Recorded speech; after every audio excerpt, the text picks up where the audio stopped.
Welcome to Piggy Banks to Wall Street, the show that brings you the greatest minds in financial education. Piggy Banks to Wall Street is brought to you by Wenrich Wealth. To learn more about how Wenrich Wealth can help you plan for your future, or for a second opinion on your current plan, visit www.wenrichwealth.com or call 949-547-4313. Now your host, wealth manager, financial literacy advocate, and author of the book Teaching Kids to Buy Stocks, Stories and Lessons for Grown-Ups, JJ Wenrich. Hello, everyone. Welcome to another episode of Piggy Banks to Wall Street, where we bring you the best minds in financial education. I'm joined here today by Art from the website and blog FlexCents.com. FlexCents, sense like money. I met Art through his very active Twitter account and was quickly inspired by the things that he wrote. He talks a lot about keeping balance between work and life and living both financially fit and physically fit, and was just really inspired by a lot of what he wrote on both his website and on his Twitter account. And so with that, I'd like to welcome Art to the program today. Hi, JJ. How are you doing? I'm doing great. How about you? Oh, it's just a fantastic day. It's a great day to be alive. Absolutely. I like that. It is a good day to be alive, and that gratitude will lead you to good places. So it occurs to me that I don't know your full name. I just know you as Art from FlexCents. And if you we'll keep you anonymous unless you care to share more than that. Otherwise, it can be just kind of like Jake from State Farm. You're Art from FlexCents. Yes, I think I'll just be Art from FlexCents right now. Hey, that sounds good. Sounds good to me. So again, I met Art through social media and was drawn to him because you're a physical therapist professionally, but you were inspired along the way to put this wonderful blog together called FlexCents that really digs into keeping both a physical and a financial balance. And I see in a lot of your writing, you talk about balance in general, which I'll ask you about in a bit. But what inspired you as a physical therapist to decide to put a financial blog together? Yes, you're right in that there aren't a lot of physical therapists out there who are writing about this topic. Off the top of my head, I know there are 3 in general, and I know a couple others in the healthcare profession, but a lot of them that I meet with or converse with are doctors. But as far as me, it would have to start back at my student loan journey, just trying to pay that sucker off. It all started at really when I was trying to figure out how to pay it off and seeing that so many other people were struggling at it. And when I finally achieved it, it seemed like one of those things that not a lot of people do, especially in the short time frame that I had it done with. I paid off, but I graduated with $107,000 in student loans. About $10,000 was interest or so by the time I graduated. And by the time I paid it off, within 2.5 years of graduating, it grew to 115, paid off. Within 2.5 years of graduating, I thought that to be pretty awesome. So what happened after that was, after the celebrations, was that, okay, what next? What do we do with this new cash flow? I don't need to allocate it towards student loans anymore. So naturally, we're like, okay, what's the next stage of life? House, car, new car, kids, everything just seemed to come with money. And I was beginning to see that everything just came down to accumulating more debt and paying it off. And my career started out a little bit rough. So I wasn't sure how committed I was or how willing I was to do that until I was 65.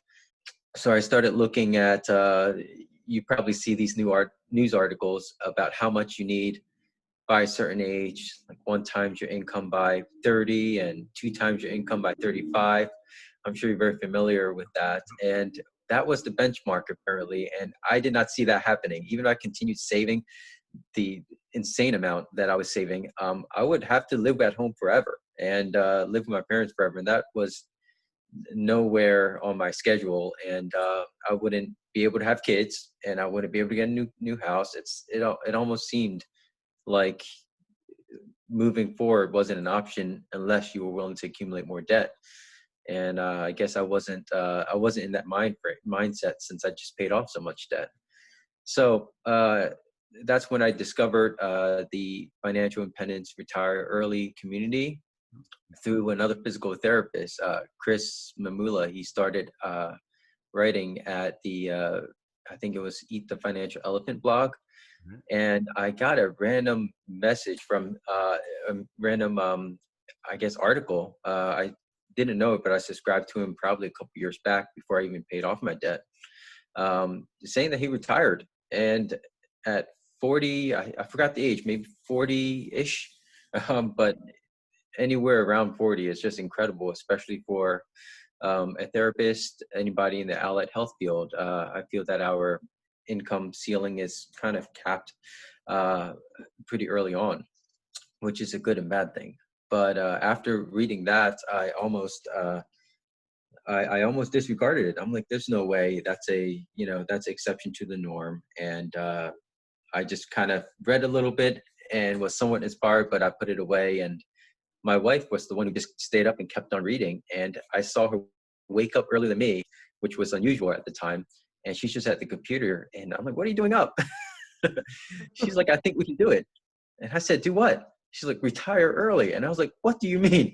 So after work that day, we both came home. We ran a bunch of numbers through spreadsheets, and we binged the entire blog. And we were both hooked. We hopped on the FI train, and we started listening to all the other big guys in the financial blogosphere. Mr. Money Mustache, Brad and Jonathan Choose FI, Paula Pant from Report Anything, and J.L. Collins.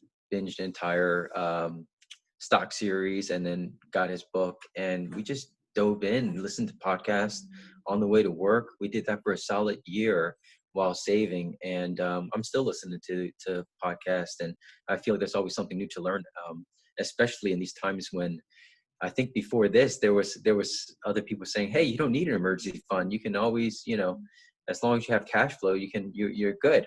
And COVID happened, and everybody's like, you need an emergency fund, because you can see that businesses laid people off within the first month.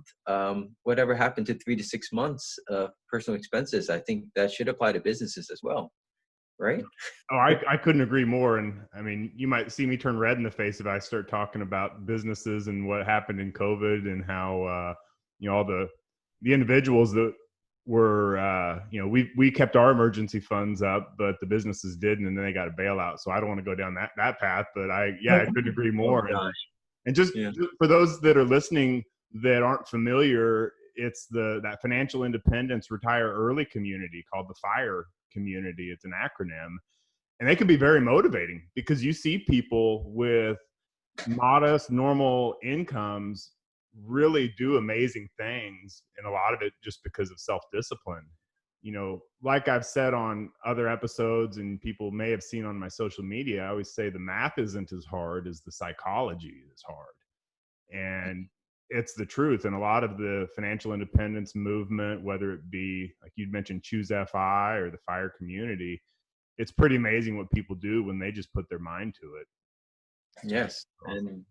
And I like to just point in there, it's not so different from exercise. It's discipline that gets into it, and it's a consistency of it, because it's not the first dollar you invest that makes you rich. It's the dollars that accumulate over time. And it's not the first set of bench presses that gives you, a massive chest with whatever you want.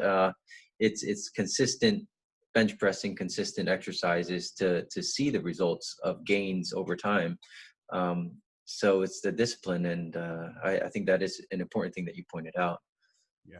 Well, that's a perfect analogy, which makes sense with your logo. I love your logo. You could probably sell hats with that. That's pretty cool. I would buy a hat with that on it.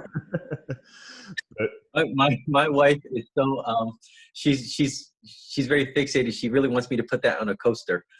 There you go. Yeah. Coaster. She's the one who said, hey, when I was making it, she's like, okay, exactly. Make it a coaster, and I want you to make it look like a coin. And I was like, okay, we'll do it. Nice.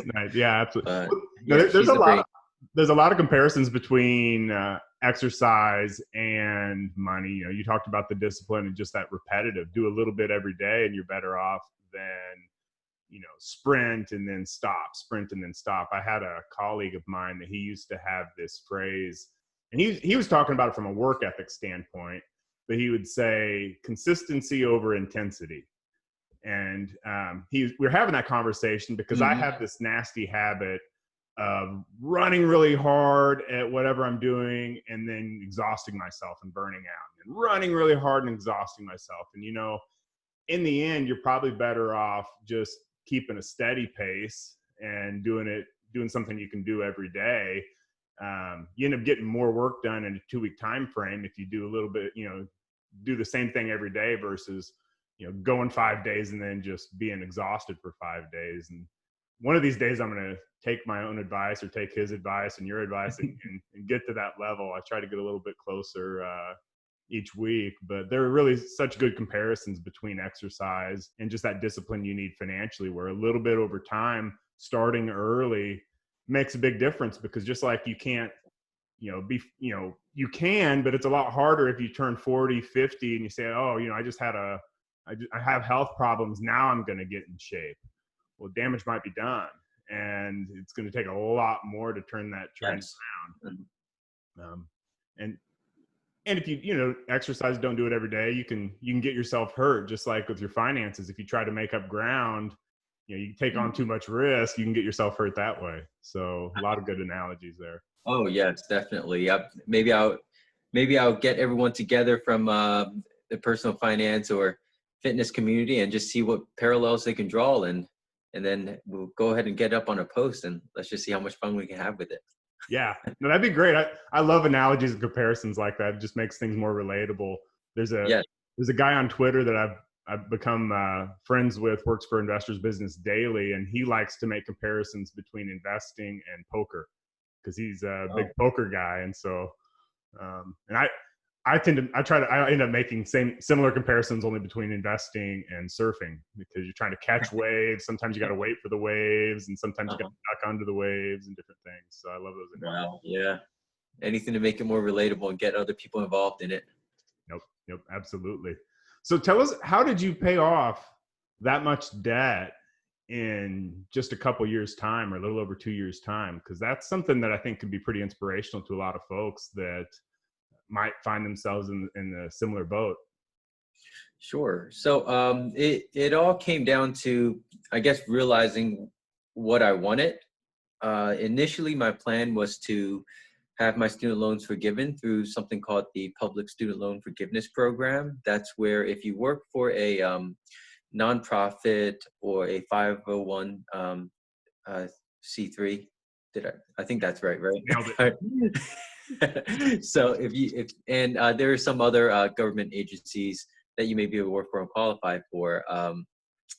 So if you do that and you make 120 qualified payments, so at minimum, that's 10 years, you can have your loans forgiven tax-free. Now, during that time, you'll be making income-based repayments. That's around, I think, 10% of what you earn.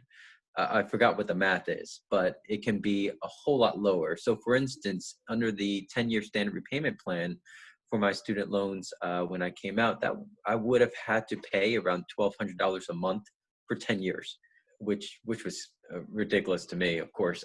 So under the income-based repayment plan, or it was the pay-as-you-earn plan, and the public service loan forgiveness plan, I only had to pay a little over $100 a month. And I would do that for 10 years. So that seemed like a great deal for me. And everyone around me was like, either, hey, that's great, or you know what, something's going to happen. The government isn't going to let anyone off that easy. And I made sure I asked a bunch of questions to the loan providers. I would call the loan providers 3 times for the same questions to make sure I got it consistent. And if there were inconsistent answers, I would call again and speak to a manager. I did things right for the first, I think it was 12 or 14 months or something. But then I couldn't do it anymore. I couldn't work at the same location, or I couldn't find a nonprofit I could work for. So I had to decide and make a pivot decision on how I want to tackle this loan problem, because it started to bleed into other areas of my life and throw off the balance per se. So I decided to just aggressively pay it off, which was my initial plan before I discovered PSLF. And in order to do that, I really had my mom, my wife, my family to thank for, because they were able to, well, I mean, I just stayed at home after school, after work. I wasn't married yet. I didn't have a huge desire to get out there and add more debt to my balance. So I just contributed whatever I could towards the house bills, and I worked a ton. There were weeks where I worked 7 days a week, and it really became 13 days in a row a few times. So it was anywhere between 60, 70 something hours a week. And I did that for about 2 years until I could pay everything off. Also, my mom, I know not everybody could have this done for them, but she's a great saver. Not a great investor, but a great saver. So she saved a bunch of money, and during my difficult time out of this residency, out of my first, I guess, step into the career, she really wanted to help me out, and I kept on saying, no, it's fine, I got it. And eventually, she was able to convince me, saying, hey, look, just take it. And I said, okay, I'll pay you back. So she had 30 grand, which was it was a good portion of what she saved up, which I didn't feel comfortable taking.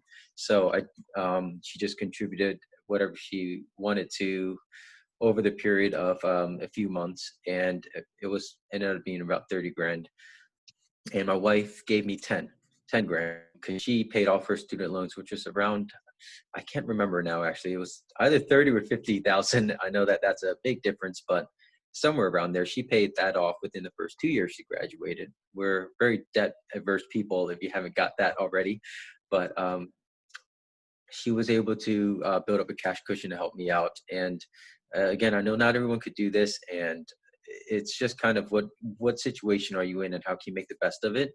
So after it was all paid off with the help of my family, it took me another 6 months to get to net worth of zero, where I could pay them back. Because sure, I paid it off within 2 years, but it took me another half a year to pay them back. The benefit of that is that, of course, things accrued interest free. But my mom wouldn't take any money back. That's the crazy thing. And I said, yep, Mom, I'm paying you back. You need to retire. So I convinced her to let me open up an investment account for her. So I opened up a Roth and traditional IRA. I think I initially did a Roth IRA, and I said, wait a second, you're working right now. Let's go ahead and take advantage of the traditional IRA and defer your taxes, because I know you're not going to need to take out a lot when you retire. So we did a traditional IRA. We got a chance to have her money grow tax-free for a long time. And I was able to actually pay her back pretty quickly, just year after year. That was basically how I paid off. It took a lot of hard work. And the crazy thing is that I just kept on. I went back to like a 40-hour work week after I paid it off. And I'm like, this is slow. Right? Let me go ahead and get more work. So that's exactly what I did. And that's how I just kept on going. It was hard. It's a lot simpler than it was. But with once you're in it and you're sprinting, it's kind of like, I've only run at most 5 miles. But for me, like, it was the third mile. And what's another 2?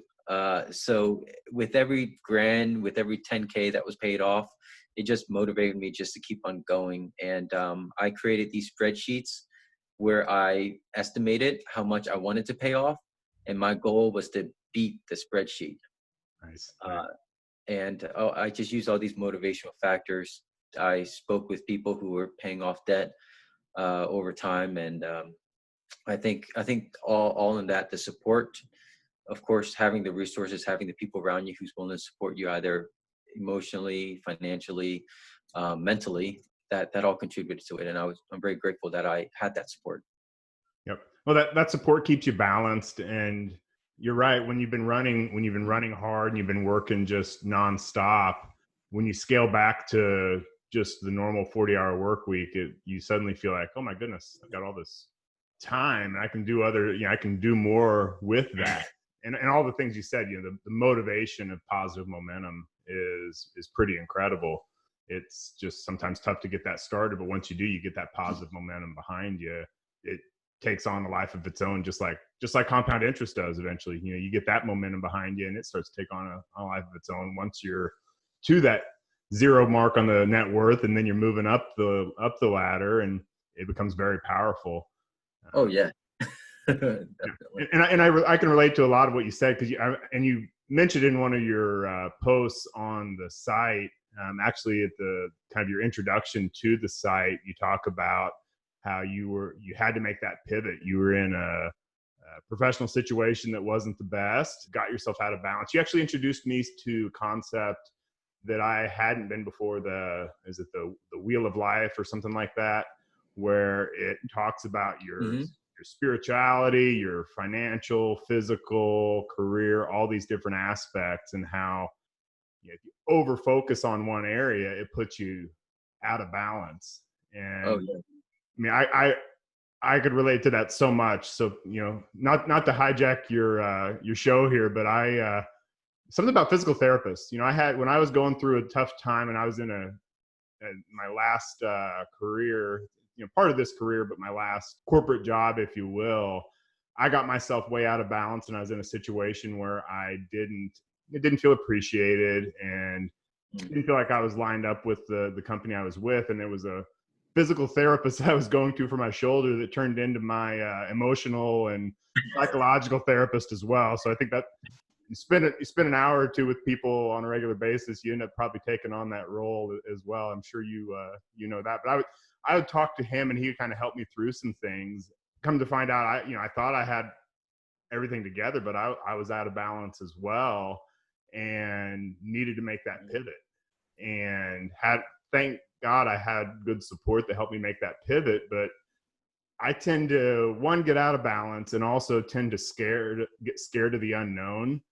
And so so I had to make a decision actually to quit my job to write my book. Organization I was with, they weren't going to let me publish the book, and and I wanted to do something for financial literacy, kind of put something together for them and myself as well. And they weren't supportive of that. So I said, you know what? I'm not feeling fulfilled. I've got to make a pivot here. But before I did it, I mean, this is a little bit weird, but I went and got a couple tattoos on my arm to remind myself, one, stay in balance. So I can show it here, see if I can get it on the camera. But I got this tattoo, stay balanced. Can't believe I'm doing this. That's cool. Another one says, fear nothing. Okay. And it's not because I'm any good at those things. It's more of a, hey, dummy, don't forget this type of thing. So I really related to that post that you wrote about that balance of that wheel of life, because I see myself sometimes just over focusing on one area, and even lately, part of that pivot is I've got two businesses running at the same time, but you get to a point where you can take on a little bit more balance, and you're glad you went through those times. So it's just funny to me that I was sitting talking to a physical therapist the whole time I was going through, and I felt like I was talking to you. We tend to wear many hats, but like you said, I think once you spend that much time with someone, it's inevitable that it happens, whether it be your physical therapist or anyone else. Yep. I know a lot of women, that's their hairdresser. If some people it's their bartender. Yeah, there we go. Oh yeah. Well, hopefully that leads to better things than worse. Bartender, maybe not, but physical therapist, you're probably on the right track then. So you've had your blog up for about 2-3 years now, is that right? Yeah, I think you're right, 2 or 3 years. Yes. Coming up. I released it, I believe it was April 2018. So yeah, we're just over 2 years. From doing this, and again, you're pretty active on Twitter as well. What's been the biggest surprise to you in going down the blog and social media route for what you're doing? What surprised you the most? The biggest thing, I guess, would be, well, first out from a personal level, how much I enjoy it. I was in ESL in school. I was, for some reason, ESL in college. I was the only native-born person in there. Actually, there was someone else, which was pretty funny. But yes, I never enjoyed writing. I never enjoyed reading because it was just forced upon me, and people kept on telling me I was bad at it. So I'm surprised that I even started it. I think I just had so much pent-up emotion from learning about finance and seeing how powerful it is when you understand the rules, when you understand the numbers, when you understand that doing things a little bit differently and going against even the recommended 10-15% savings rate, that incredible things can happen. And even understand the tax laws in different types of investment vehicles. It was just powerful to me. And I wanted to somehow spread the message, even if the message would be somewhat botched or it took a long time to get out. My blog post initially took forever to write, even for a 200-word post, which is almost nothing in terms of volume, but that took forever. I do have a tough time expressing my thoughts, and I feel like a lot of things have gotten better since I started practicing writing and reading and trying to learn how to convey my thoughts a little bit better, whether that be through video or through paper and pen or key and computer. But I think that from a personal standpoint, that's what surprised me the most. From a more external standpoint, I'm surprised about by learning more, I get to learn how the mistakes, or maybe how people kind of go through life without knowing that they're making some types of mistakes, like even withdrawing from your 401k, what type of implications there are in doing that, and making decisions, big financial decisions, without doing the research. Even applying through your, the PSLF, the Public Student Loan Forgiveness Program. There are so many implications and so many steps that you need to take to make sure that it's actually forgiven. And some people don't even go through the entire process, whether that be due to it's just a lack of due diligence, or maybe it's not even that, it's the system gearing them in the wrong direction. The information isn't easily accessible, and when it is, it can be kind of dry. Yeah. No, that's really inspiring, actually, that that your ESL are able to do what you're doing. And I mean, I only speak one language, and I tried to learn German when I was young, and until you said it, I never would have guessed that English is your second language, and I never would have picked that up from your writing, and never would have guessed that. So that's fantastic. Mm-hmm. And also, like you said, that you don't realize how a lot of people make these mistakes, and they don't realize they're doing anything wrong. They don't know what they don't know. And I think that whether you just learned it from osmosis from growing up, or you actually taught yourself stuff, sometimes you take for granted your own knowledge, and you think, well, maybe everybody knows this stuff. I know I've seen that over and over, really successful people even that still miss the basics when it comes to personal finance. Mm-hmm. And I'm always surprised by that every time. That's fantastic. And it's what's neat about social media is you can really find a sense of community in pretty much whatever you're into, whether it be music or finance.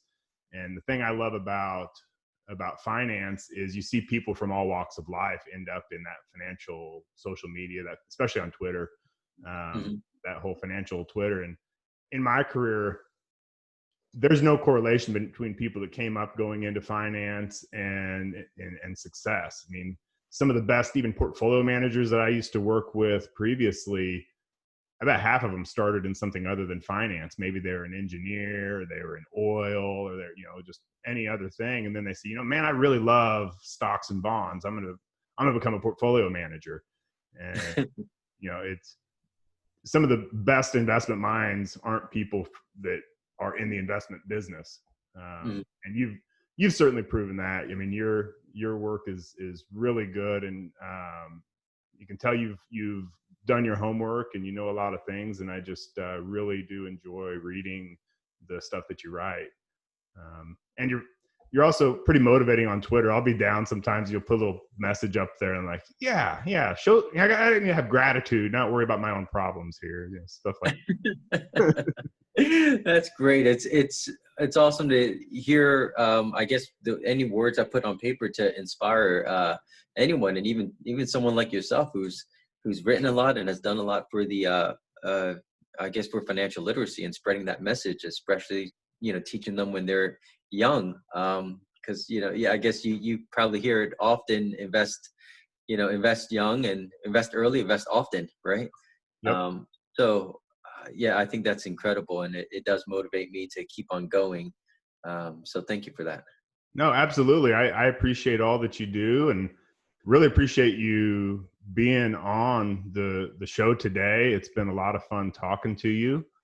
Again, for those that have been listening, we're talking to Art from FlexCents.com. You can find him on Facebook and Twitter under the handle @FlexCents. I really appreciate your time and having me on as well. It's been really fun just chatting with you and getting to know you a little better. So thank you for that.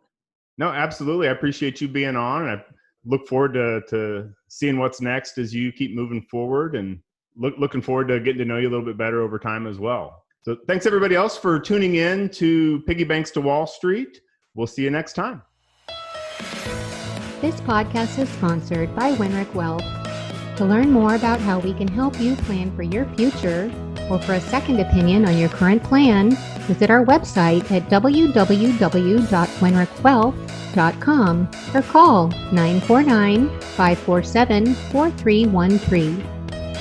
Securities and advisory services offered through LPL Financial, a registered investment advisor, member FINRA and SIPC.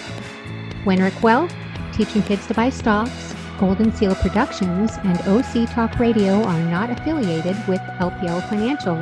The opinions in this matter are for general information only and not intended to provide specific advice or recommendations or a substitute for specific tax or legal advice for any individual.